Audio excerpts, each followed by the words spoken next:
Daniel capítulo 12, último capítulo do livro de Daniel, capítulo 12. Vamos terminar esta noite o livro de Daniel e encerrar aqui uma série profética, de estudos proféticos bem longa que nós fizemos, né? Estudamos todo o livro de Apocalipse, os 22 capítulos, verso a verso, e estudamos todo o livro de Daniel, 12 capítulos, verso a verso. Evidentemente que um estudo mais superficial, um estudo mais voltado para aplicações para a nossa vida, sem nenhuma pretensão teológica, até porque eu não tenho preparo para isso, mas estudamos aqui, foram 9 meses de estudos de profecias. Hoje nós vamos encerrar com o último capítulo, um capítulo muito bonito, curtinho, mas muito bonito, e na próxima quarta nós já iniciamos uma nova série de estudos bíblicos, que é a série Parábolas de Jesus. Então, a partir da próxima quarta-feira, a cada quarta-feira nós vamos estudar uma parábola de Jesus. Vamos entender por que Jesus contava aquelas histórias, o contexto daquelas histórias, a linguagem da época, o que aquelas histórias queriam dizer para aquelas pessoas e o que elas querem dizer para nós hoje. Porque as parábolas de Jesus são eternas, elas vão falar sempre para o coração humano. Através dos séculos, você vai ver, vai se surpreender com o que Jesus há 2000 anos atrás falou a respeito da nossa vida e que conselho ele nos deu através daquelas historinhas que ele contava.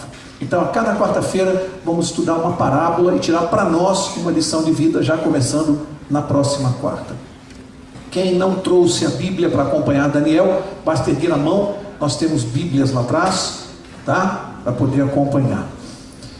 Eu recebi um e-mail sobre a oração das mulheres, pastor, mas eu acho que eu não vou ler não, porque eu acho que é um absurdo falar isso aqui a respeito das mulheres. Então eu trouxe o e-mail, mas eu não vou ler não, né? É chato porque tem muitas mulheres aqui na igreja e é desagradável. Melhor não ler, né? Ler? Mas é um absurdo isso aqui. Eu como homem não posso concordar com isso aqui. É para ler?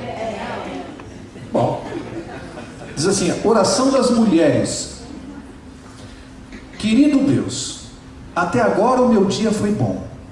Não fiz fofoca, não perdi a paciência, não fui gananciosa, sarcástica, rabugenta, chata e nem irônica. Controlei minha TPM, não reclamei, não praguejei, não gritei, não tive ataques de ciúmes, não comi chocolate. Também não fiz débitos em meu cartão de crédito, nem no do meu marido, e nem dei cheques pré-datados. Mas peço a sua proteção, Senhor, pois estou para me levantar da cama a qualquer momento. Amém. Que absurdo, pastor. Que absurdo uma coisa dessa. Eu peço desculpas, mulheres, tá? Como é que alguém pode fazer uma oração dessa aqui, pastor? Que absurdo, viu? Vamos estudar. Daniel capítulo 12, verso 1. E diz assim: nesse tempo se levantará Miguel, o grande príncipe, e defensor dos filhos do teu povo. E haverá tempo de angústia, qual nunca houve, desde que houve nação até aquele tempo. Mas naquele tempo será salvo o teu povo, todo aquele que for achado inscrito no livro. Para aqui. Bom, aqui fala de um tempo em que Miguel se levantará. E nós que viemos estudando as profecias, chegamos até o capítulo 11 na semana passada, que termina muito próximo da volta de Jesus, e no fim daquele capítulo há uma promessa de uma grande bênção. E essa promessa, ela está em todo o livro de Daniel. Porque se você parar para pensar bem rapidamente, a cada uma daquelas profecias de Daniel, elas podiam começar diferente e passar pelos reinos, como nós vimos, né? Então, começava com a Babilônia, a Medopérsia, a Grécia, a Roma, aí as profecias vão ampliando, e aí passa pela divisão do Império Romano, e aí chega no período da Igreja de Roma, e de repente chega no período do julgamento no céu, a restabelecimento, a restauração da verdade, mas todas elas, em cada capítulo, terminam com que evento? Todas. A volta de Jesus. todas terminavam falando da volta de Jesus. Essa é a grande promessa para nós, a volta de Jesus para estabelecer justiça num mundo injusto, colocar as coisas no seu devido lugar, e diz que Miguel vai fazer isso. E eu estava aqui pensando hoje à tarde, meditando um pouquinho sobre esse tema, e penso o seguinte: essa aqui é a maior esperança do cristão. Nós vivemos por essa esperança. O verdadeiro cristão vive por essa esperança. O dia em que Jesus vai voltar para nos tirar daqui, porque eu acho que ninguém está satisfeito de viver, continuar vivendo aqui. Não é esse o mundo que Deus criou para nós, não é essa vida que Ele reservou para nós. Ninguém pode estar satisfeito. Essa é a grande esperança. E aí, no estudo do capítulo 11, vocês viram que havia uma grande guerra ali, o rei do norte e o rei do sul, uma guerra entre a Babilônia espiritual e o ateísmo. Estão lembrados? A Babilônia espiritual versus ateísmo. E aí eu me pus a pensar hoje, a grande esperança do cristão é a volta de Jesus. Mas alguém já pensou, quando uma pessoa está num hospital, por exemplo, com um câncer, quando vem a notícia terrível, pouco tempo de vida, sofrimento, dor, angústia, alguém já pensou que esperança o ateísmo dá para alguém? As pessoas que não creem em Deus, que seguem a filosofia do ateísmo, que esperança elas têm para a solução de problemas? Nenhuma esperança. Certas filosofias de vida, certas religiões não dão nenhuma esperança.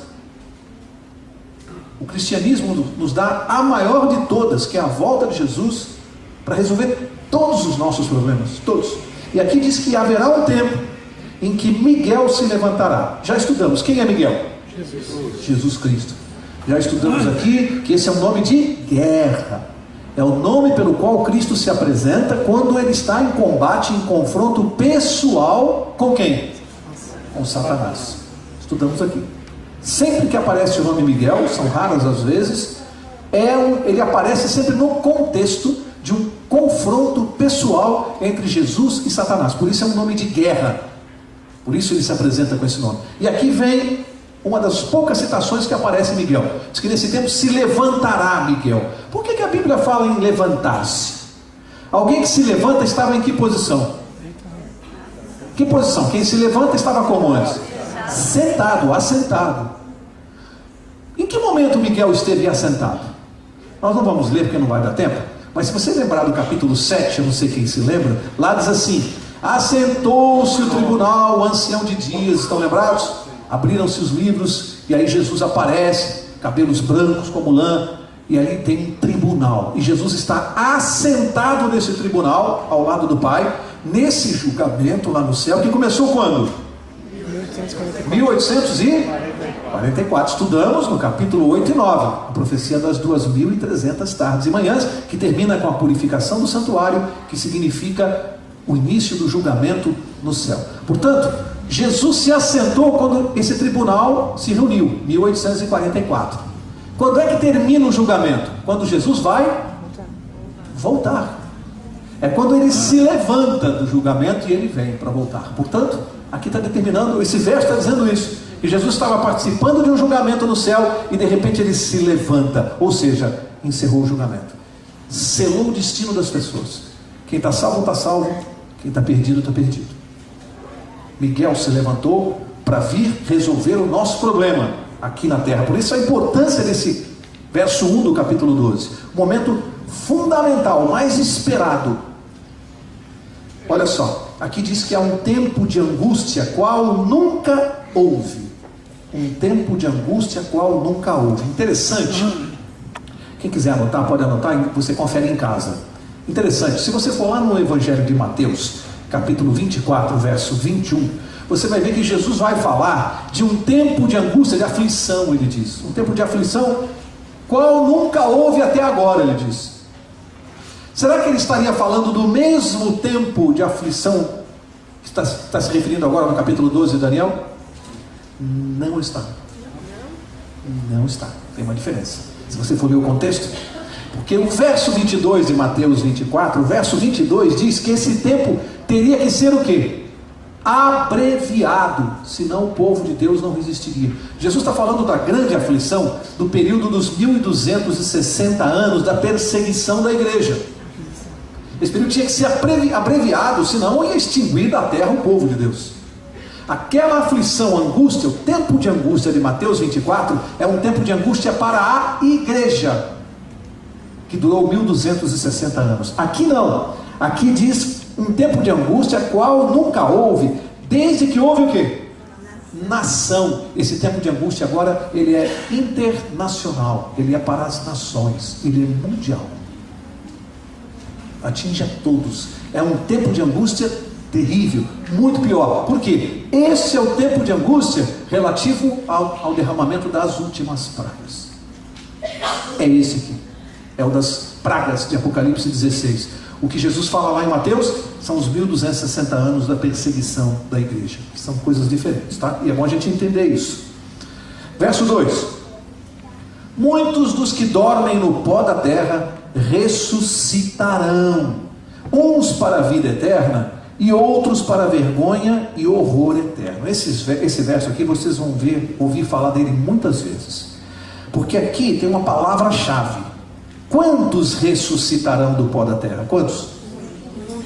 O que diz aqui? Quantos? Muitos. Muitos são todos? Bom, então nós temos que entender isso aqui. Porque quando o verso diz que quando Miguel se levantar, muitos ressuscitarão do pó da terra, esse verso não se enquadra nas duas ressurreições que nós já estudamos. Não se enquadra. Por quê? A primeira ressurreição, que é a dos justos, todos os justos serão, os que estão vivos, permanecerão vivos, serão transformados e serão arrebatados. Os mortos justos, o que acontece com eles? Ressuscitam, são transformados e arrebatados. Mas todos os justos. Aqui diz que muitos serão ressuscitados, uns para a vida eterna, portanto não são todos os justos, uns, e outros para vergonha e horror. Ora, também esse verso não se aplica à segunda ressurreição, aquela que acontece após os 1000 anos. Por quê? Porque lá todos os ímpios ressuscitam para receber a recompensa e destruição final. Todos. Portanto, estes aqui não se encaixam nem na primeira ressurreição e nem na segunda. Por isso que esse verso é utilizado quando se diz que haverá uma ressurreição especial. Especial, guarda isso. A gente não toca nesse assunto quando faz o estudo bíblico sobre a questão do que acontece após a morte e sobre as duas ressurreições, para não confundir a cabeça das pessoas. É bom que a pessoa saiba a ressurreição dos justos e a dos mortos. Chegou hoje o dia em que já há condição de se dizer que haverá uma terceira ressurreição chamada na Bíblia de especial. Por quê? Para quem é esta ressurreição? Lembra-se quando Jesus estava na presença de Caifás? Marca quem quiser conferir. Eu vou dando as referências para quem quiser conferir. Mateus 26:64. 26:64. Você pode ler em casa. Jesus disse para ele assim, para Caifás, que ele ainda haveria de vê-lo como? Retornando em glória. Ora, Caifás vai se salvar? Não, foi um dos que participou da morte de Jesus. Como que ele, participando da morte de Jesus, sendo um ímpio, poderia ver Jesus voltando em glória? Ele faz parte da ressurreição dos justos? Não. De que ressurreição ele faz parte? Especial. Lá em Apocalipse 1:7, marca aí, Apocalipse 1:7, um verso muito conhecido, diz assim: e todos os olhos o verão, mesmo aqueles que o traspassaram. Quem foram aqueles que traspassaram Jesus? Participaram da sua morte e execução. Diz que estes também veriam Jesus voltando. Ora, não são justos, também participarão da ressurreição especial. Portanto, é assim, quando Jesus voltar, aqui a Bíblia não fala exatamente em período de tempo, ela só dá a entender o seguinte: quando Jesus voltar, vai haver primeiro uma ressurreição especial. Ressuscitam alguns ímpios, os que participaram da morte de Jesus, ressuscitam para ver Jesus voltar. E o que acontece com eles quando vêm? Serão fulminados pela glória de Cristo. Esse é um tipo de castigo. Eles ressuscitarão para ver quem eles mataram. E aí são mortos outra vez e vão esperar os 1000 anos. Deu para entender? ressuscitam, veem Jesus voltar, são fulminados pela glória de Jesus e esperam os 1000 anos para a destruição final. Bom, mas fala que há um outro grupo de justos que ressuscita aqui. Quem são esses? Os que se depreende da Bíblia, lá em Apocalipse 14, são aqueles que vão participar da grande tribulação, da grande perseguição final. Os mártires do tempo do fim. Alguns que morreram por Jesus serão perseguidos e mortos por Jesus no tempo do fim. Alguns destes serão ressuscitados nessa ressurreição especial, para que eles possam ver aquilo pelo qual eles tanto lutaram e esperaram. Participarão de uma ressurreição especial. Em seguida vem então a ressurreição dos justos. Aí passam-se 1000 anos e a ressurreição dos ímpios. Deu para entender? Foi claro? Ok, então vamos seguir. Verso 2, agora verso 3. Os que forem sábios, presta atenção nesse verso. Os que forem sábios, pois resplandecerão como o fulgor do firmamento. E os que a muitos conduzirem à justiça, como as estrelas, sempre e eternamente. Amigos, este é um dos versos mais gostosos para se ler na Bíblia. Vocês conseguiram entender o que esse verso está dizendo? Então, vamos mastigar o verso. Primeiro, aqui diz assim, os que forem sábios. Primeira pergunta, quem é sábio de acordo com a palavra de Deus? Quem é sábio? O verso responde. Os que forem sábios, pois, o que eles fazem? Resplandecerão como o fulgor do firmamento. O que eles fazem? Os que a muitos conduzirem a... Quem são os sábios de acordo com a palavra de Deus? Os que pregam o Evangelho e conduzem pecadores para a salvação. A estas pessoas Deus chama de sábios. Alguém pode estar ouvindo e dizer assim, peraí, mas sábio não é aquele cara que é culto, que tem 5 diplomas universitários?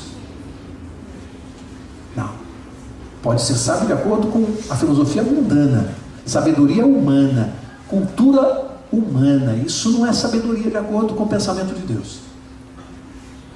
Para o pensamento de Deus, sábio é aquele que conduz outros à salvação, que comunica Cristo para as pessoas. Esse é sábio de acordo com o pensamento de Deus. E aqui diz que eles serão eternos, resplandecerão como as estrelas. Sabe o que isso quer dizer para mim e para você? Quer dizer o seguinte, essas pessoas que são exaltadas hoje, os ídolos, os artistas, os poderosos do mundo inteiro, os grandes soberanos, aqueles que governam nações, que mandam no nosso destino, aqueles que são exaltados de todas as formas, jamais brilharão eternamente como as estrelas, a não ser que aceitem Jesus como Salvador. Agora, aquele que é humildezinho hoje, ninguém sabe quem ele é, está quietinho no canto dele, ele será exaltado como uma estrela se ele conduzir outras pessoas para a salvação. Este será exaltado durante toda a eternidade, enquanto que os exaltados de hoje nem saberemos quem foram. É como se eles não tivessem existido, diz a Bíblia. Então você pega hoje um grande governante, um homem poderosíssimo, a Bíblia diz que ele será como se nunca tivesse existido. Eu tenho pena dos que se consideram sábios hoje, esses que pegam a palavra de Deus, as profecias, e dizem assim, isso aqui é um absurdo, isso aqui não tem condições, isso aqui é coisa para crente ignorante. Tenho pena. Logo, em breve, serão apagados, deletados da memória humana, deletados, como se nunca tivesse existido. E aquele simplesinho que acredita nisso aqui, será exaltado por toda a eternidade. É assim que vai funcionar, e a gente tem que escolher de que lado quer ficar. E aqui diz que aquele que conduz alguém para a salvação, amigo, não precisa, eu vou ler um verso aqui, se alguém quiser acompanhar, mas esse eu não posso deixar de ler, esse aqui é demais. Tiago, capítulo 5, verso 20, se alguém quiser acompanhar, é só marcar a página de Daniel 12, marcar porque nós vamos voltar para a sequência, mas Tiago 5, 20, eu não posso deixar de ler, porque Tiago 5, 20 diz assim, olha que coisa importante para nós, diz assim, sabei que aquele que converte o pecador do seu caminho errado, salvará da morte a alma dele e cobrirá multidão de pecados. Você entendeu o que esse verso está dizendo? Você entendeu o que esse verso está dizendo? Aquele que ajuda um pecador a sair do seu caminho errado, aquele que converte uma alma e leva para Jesus, além de salvar essa pessoa, diz que ele, com o seu comportamento, com a sua atitude, cobrirá uma multidão de pecados.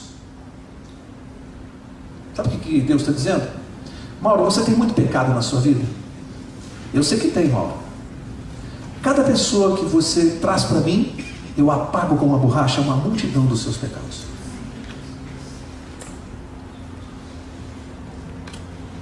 Promessa de Deus.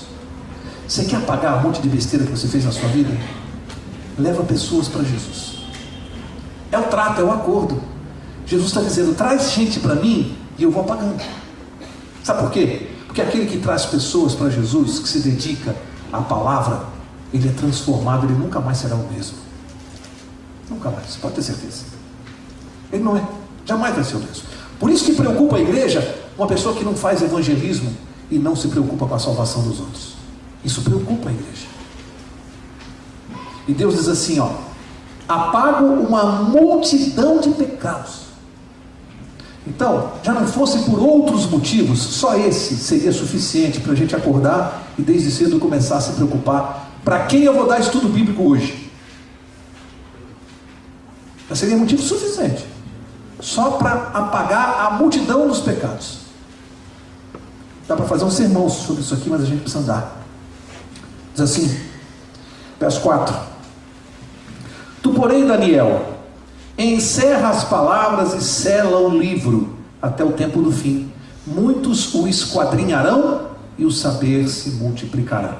Interessante aqui é que Deus mandou ele encerrar as palavras, fechar, né? Sela o livro, porque é para o tempo do fim. Daniel, isso aqui é o seguinte, fecha, porque grande parte dessas profecias que eu ditei para você escrever, que o anjo te contou, que o próprio Jesus conversou com você, não é para o teu tempo. Não é para agora, para o tempo que você está vivendo. Isso é para o tempo do fim. Aí diz, muitos esquadrinharão essas profecias. O que é esquadrinhar? Pesquisar, fuçar, tentar desvendar. Esquadrinhar é desvendar, tá? Pesquisar. E o saber se multiplicará. Algumas traduções dizem que a ciência se multiplicará. Interessante que eu já vi, e não está totalmente errada essa aplicação, né? A gente diz assim, porque no tempo do fim a ciência vai se multiplicar e isso vai fazer com que aumentar o conhecimento da Bíblia. É parcialmente correto, mas não é exatamente o que o verso está dizendo. Porque o que o verso está dizendo que vai se multiplicar é a ciência, é o conhecimento das profecias. É isso que o verso está dizendo. O que vai se multiplicar é o conhecimento, a ciência, conhecimento das profecias. Mas também no tempo do fim a ciência em geral também cresceu, se desenvolveu e até facilitou também essa tarefa. Mas o que a Bíblia está falando é que no tempo do fim é que essas profecias seriam desvendadas. E a gente vem ensinando aqui o que? Algumas profecias só serão completamente compreendidas depois que acontecerem. Porque a gente olha para trás, para o passado, vê a história, como vem acontecendo com várias dessas profecias, aí você vê o cumprimento dela no passado, fica mais fácil de entender o que ela estava dizendo. Algumas profecias são melhor compreendidas depois que elas acontecem. E a Bíblia profetizou isso, que no tempo do fim o conhecimento da profecia seria desvendado. Verso 5: Então eu, Daniel, olhei, e eis que estavam em pé outros dois, um de um lado do rio e o outro do outro lado. Aqui ele está se referindo outra vez a anjos, né? Ele está aqui, está em pé, viu dois anjos em pé, um de frente para o outro, e ele vai ver aqui um diálogo entre os anjos. Verso 6: Um deles disse ao homem vestido de linho, que estava sobre as águas do rio: Quando se cumprirão estas maravilhas? Um anjo fazendo a pergunta: Quando se cumprirão estas maravilhas? Ouviu o homem vestido de linho. Quem é o homem vestido de linho? Miguel, Jesus. Eu ouvi o homem vestido de linho que estava sobre as águas do rio, quando levantou a mão direita, presta atenção, levantou a mão direita, à esquerda ao céu, e jurou por aquele que vive eternamente. Amigo, o Filho de Deus, o Filho do homem, Jesus Cristo, jurando pelo próprio Pai. O quê? Que isso seria depois de um tempo, 2 tempos e metade de um tempo. Já estudamos, sabemos a que equivale esse período. Quantos anos? 1260 anos. Jesus jurando, prometendo que as maravilhas viriam depois de 1260 anos. E o final do verso diz: e quando se acabar a destruição do povo santo, estas coisas todas se cumprirão. Vejam, Jesus deu resposta parcial à pergunta. Foi feita uma pergunta e ele deu uma resposta parcial. Ele diz: olha, uma parte referente à perseguição do povo de Deus, está dito aqui, isso vai terminar depois de 1260 anos.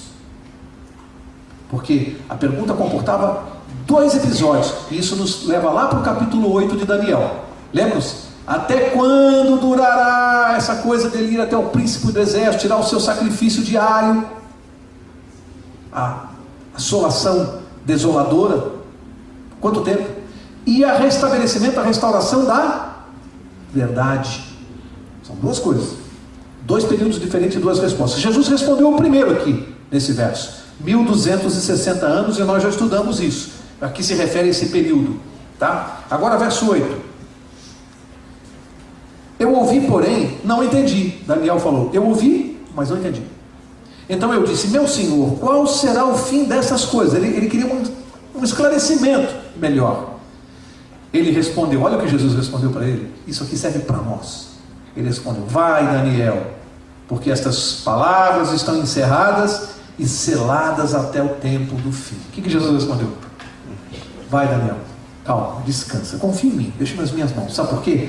Isso eu não vou explicar para você agora, porque isso não é para você, isso é para o tempo do fim. Não é para você. Você não tem que entender isso aqui. Isso aqui é para o tempo do fim. O que eu tiro de lição para mim nesta resposta de Jesus?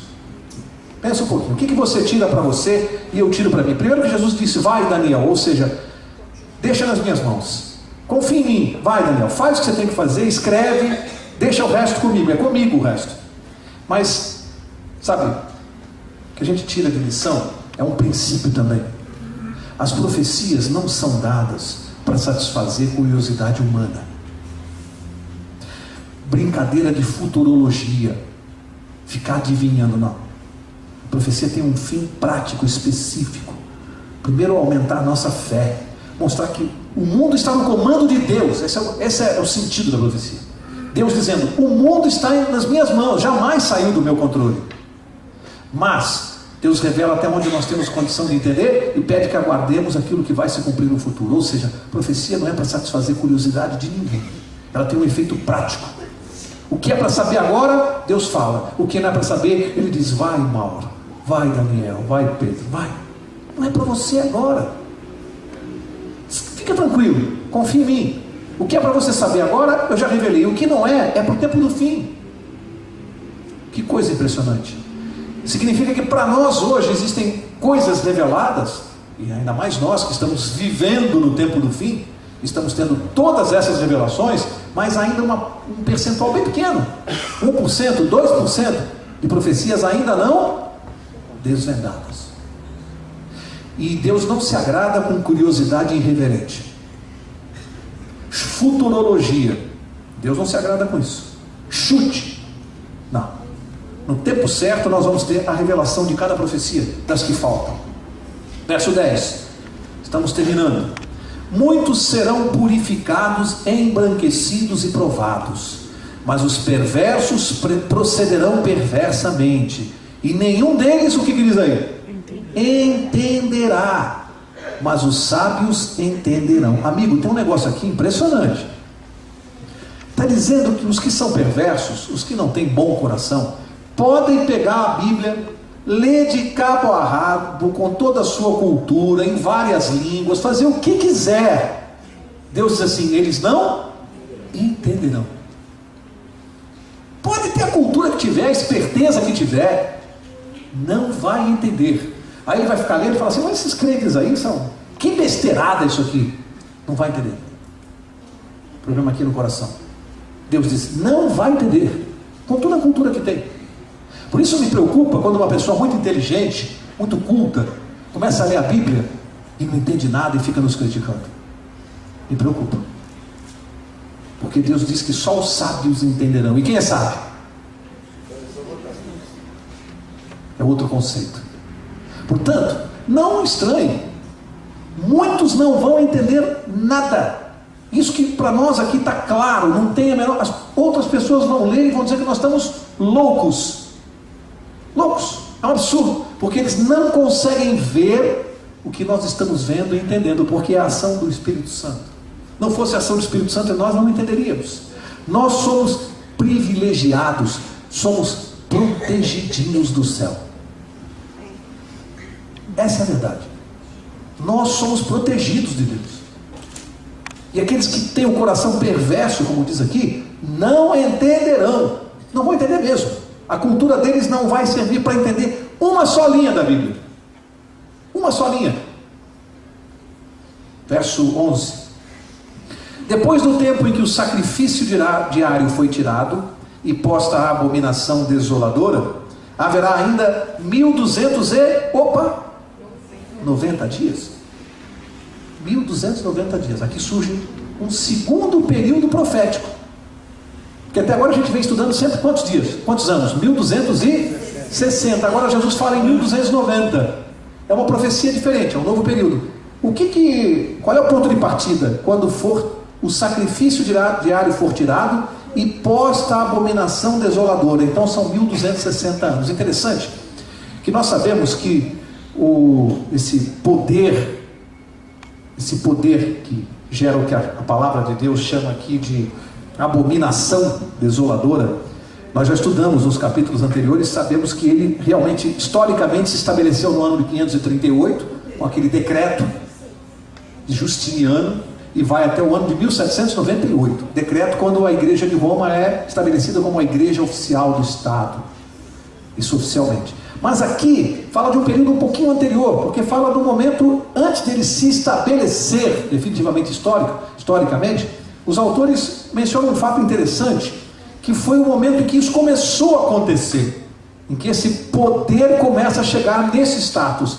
Foi quando Clovis, rei dos francos, uma daquelas tribos, lembram as tribos, a Europa se dividiu em quantas tribos? Os francos eram uma das tribos. Essas tribos, um rei deles, Clovis, se converteu ao catolicismo e fez uma aliança, essa tribo, esse povo fez uma aliança com o bispo de Roma. É a primeira notícia que se tem na Bíblia da união oficial da igreja com o Estado. E aqui então essa falsa conversão, porque na verdade não houve a conversão genuína, foi que deu o ponto de partida para essa profecia. Aconteceu no ano 508, 30 anos antes. Começou esse trabalho. Por isso que Jesus falou em 1290 anos. Se você contar de 508 mais 1290 vai dar exatamente 1798. Essa profecia está estabelecendo uma coisa um pouco diferente da anterior. E vai haver agora um terceiro período profético que acrescenta mais um fato. Verso seguinte, verso 12. Bem-aventurado o que espera e chega até 1335 dias. Olha aqui, um outro período de anos. 1335 anos agora. Mas para ninguém ficar confuso, em termos bem práticos, vamos separar. 1260 anos, o que era? Perseguição da igreja, guarda assim. 1260 anos, a igreja foi perseguida por esse poder eclesiástico romano. Perseguição. 1290 anos, o que era? Estabelecimento desse poder como a assolação desoladora. 1290 anos, não é? Aqui não está falando de perseguição. Estabelecimento do poder. E os 1335 anos, que tem mais 45 anos aqui, para que é? Pelo verso 12, 11 e 12, você é obrigado a deduzir, como eles estão unidos, você é obrigado a deduzir que o ponto de partida é o mesmo, ano 508. Quando você adiciona no ano 508 mais 1335 anos, você chega numa data, se fizer a conta aí, 1843. O que aconteceu neste ano, 1843? Começou um movimento religioso de pregação e restauração da verdade. 1843.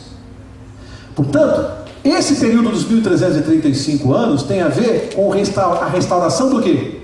Da verdade de Deus. Tudo na mesma profecia.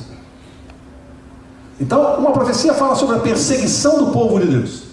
A outra fala sobre o estabelecimento da... Como é que pode? Aqui a palavra para mim, da abominação desoladora. Parece um palavrão. Abominação desoladora. E o outro período fala da restauração da verdade de Deus. 3 períodos proféticos dentro do capítulo 12. Tá? Último verso. Tu, porém, segue o teu caminho até o fim. Está falando para quem? Daniel. Tu, porém, Daniel, segue o teu caminho até o fim. Pois, deu uma má notícia para ele. Hein? O quê? Descansarás. Eu tinha 90 anos aqui. Descansarás. E ao fim dos dias, te levantarás. Agora vem a boa notícia. Te levantarás para receber a tua herança. Deus falou para Daniel. Daniel, terminou? Acabou de escrever os 12 capítulos? Acabei, Senhor. Mas eu estou curioso com aquele negócio lá. Daniel, esquece. Esquece. O que você tinha que saber, já sabe. O resto não é para você. Deixa comigo. Esquece. Você vai descansar. Vou, Senhor? Vai. Você vai descansar, Daniel. Você já está com 90. Mas ó, descansa. Porque quando você abrir os olhos, você vai estar no meu colo. Você acha que ele ficou triste? Descansou triste? Não pode descansar triste. Ele sabe o Deus que ele serve. Descansou sabendo que a coisa mais certa de toda a vida dele é que quando ele abrir os olhos, ele vai estar no colo de Jesus. E como vai estar, né? Olha o trabalho dele. 90 anos dedicados à causa de Deus. Fiel. Não queria ser mais inteligente do que ninguém. Não se achava mais esperto do que ninguém. Era humilde para fazer o que Deus mandava. E fazia. Com humildade. Deus mandou fazer? Eu faço. Para encerrar, eu sempre gosto das histórias, né? Um homem, um executivo entrou numa lanchonete para fazer um lanche com sua pasta, com o seu notebook. Sentou ali na lanchonete, um restaurante na verdade, pôs o notebook em cima da mesa, né? Tem muito executivo que faz isso, não para trabalhar nem para almoçar. Ligou ali o notebook, o garçom veio para atendê-lo, ele fez lá o seu pedido. Isso ele está mexendo ali no notebook para tentar baixar os e-mails. O garotinho chega e bate no ombro dele. Moço, o senhor tem um trocado? E ele ali mexendo nos e-mails. Ah, o senhor tem um trocado? Peraí, garoto, você está me atrapalhando, pera um pouquinho. O senhor tem um trocado? Eu falei, não tenho trocado. Daqui a pouco, moço, o senhor poderia pagar um sanduíche para mim? Ele pensou, como esse garoto não vai me deixar aqui. Tá, vê aí, vê o sanduíche que você quer, pega aí para o garçom. E não dava bola para o moleque. E continuou mexendo. Aí o garçom veio, já ia botar o menino para fora, e falou, não, vê um sanduíche para ele, vê o que ele quer, dá um sanduíche para ele. E ele tinha pedido um cardápio, né? Aí ele continuou trabalhando, moço, dá para pedir para ele passar manteiga? Pede aí, passa manteiga no pão dele. Aí sentou, aí daqui a pouco, moço, eu posso pedir um prato igual ao seu? Garçom, faz o seguinte, vê o que eu pedi para mim, você serve para ele também, para eu poder trabalhar, senão eu não vou conseguir trabalhar. Aí o garoto sentou do outro lado da mesa. E ele mexendo ali, o garoto falou, o que o senhor está fazendo, moço? Eu estou aqui trabalhando, estou aqui mexendo, pegando meus e-mails. Moço, o que é e-mail? Como é que eu vou explicar para esse garoto? E-mail é uma espécie de carta assim, eletrônica, que você comunica com as pessoas, fala, é um negócio que você faz pela internet. Moço, o que é internet? Internet é um meio que você tem para se comunicar, falar, ouvir música, conversar, ler jornal. É um meio eletrônico, é um mundo virtual. Moço, o que é mundo virtual? Falei, rapaz, não vai dar para comer hoje, não tem jeito. Falou, rapaz, mundo virtual é uma coisa imaginária na nossa cabeça, assim, que você faz de conta, você imagina que é. Na verdade não é, mas você imagina, você faz de conta que é. Você imagina na sua cabeça como se fosse real, mas não é. Mas você não, olha, me deixa trabalhar que você não vai entender o que é virtual. Ele falou assim, não, virtual eu entendo sim. Ah, você entende? Aí começou a dar atenção. Falou, é porque eu também vivo num mundo virtual. Falou, você tem notebook? Falei, não, o que é notebook? Falei, é um computador. Não tenho. Então como é que você consegue viver no mundo virtual? Falei, eu consigo, porque na minha casa, a minha mãe eu nunca vi. A minha mãe, desde que eu nasci eu nunca vi minha mãe. Eu fico imaginando como que ela é. Aí eu fico tomando conta do meu irmãozinho e eu dou água para ele pensar, imaginar que é sopa. Aí a minha irmã sai para trabalhar e ela fala que vai vender o corpo. Mas é tudo mentira, porque ela sempre volta com o corpo. Nunca vende. E meu pai, eu também não vejo meu pai faz muito tempo, porque ele está preso, está na cadeia faz muitos anos. Aí eu fico imaginando que vai ter um Natal que eu vou ver meu pai, minha mãe, e vou ganhar um montão de brinquedo. Não é isso que é mundo virtual, moço? Ele fechou o computador, começou a olhar para o garoto, caiu uma ficha e começou a comer junto com o garoto. Sabe, amigos, Deus não propôs para nós não estamos esperando um mundo virtual. As promessas que Deus tem para nós, da nova terra, não é um mundo virtual. Não é um mundo imaginário que todo mundo vai ser feliz, que você vai ter que imaginar as coisas boas, sem doença, sem morte, sem lágrima. Não é um mundo virtual. Deus está propondo um mundo muito do real e verdadeiro. E é por esse mundo que eu vivo e espero hoje, porque eu creio que esse mundo é real para nós. Que Deus possa te abençoar, que você possa usar os últimos dias da sua vida para levar pessoas para Jesus e apagar uma multidão de pecados, e que você, como eu, tire o resto dos dias da sua vida se preparando para esse mundo real que Deus separou para nós. Próxima quarta-feira, parábolas de Jesus. Vamos ver o que Jesus vai ensinar para nós através daquelas historinhas que ele conta. Essas histórias que eu conto aqui nada mais são do que as parábolas modernas. Quem ensinou isso para nós foi Jesus, a contar essas histórias. Eu vou pedir ao pastor Marcelo para nos despedir com oração, e nós temos um encontro marcado então na próxima quarta-feira.